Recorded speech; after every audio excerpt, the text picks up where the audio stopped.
Hi, so I've been playing quite a lot of Super Mario 64 recently. It's the 35th anniversary of the franchise, and Nintendo have recently re-released some remastered versions of some of the old games.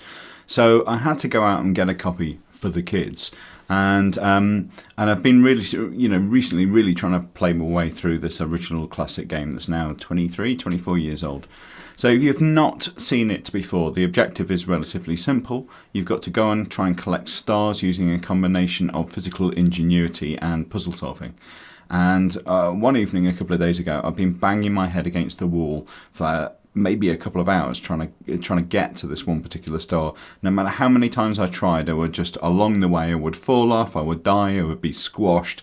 There'd be a whole load of reasons why I just, despite trying harder and harder and harder, failed to get there.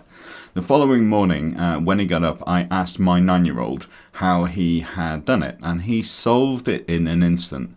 And he said to me, "Dad, you're really going about this the wrong way. That's the most difficult way of doing it. You just kind of run through the door, you jump on the back of the Koopa, you grab his shell, and you just ride up the side of the hill, and that's it." And it really reminded me of a situation with a team that I'm working with at the moment. If the definition of insanity is doing the same thing over and over and again and expecting different results, then that's exactly where we were. This team trying harder and harder to get to agreement on a particular issue, and each time they tried, they would sort of get a little bit further, but it would be more and more difficult. Felt like a war of attrition,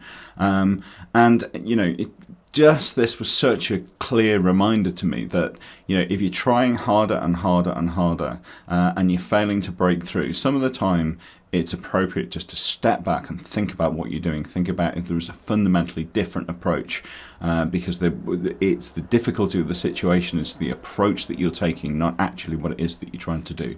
Very similar to this Mario situation. So for this team who have been butting heads on this particular issue, we took a couple of steps back. We looked at the routes that they were trying to get to the solution, and then we realised actually that there was a better, simpler, more elegant way, which was way less fraught. Once that had clicked, they got to the answer that they were looking for.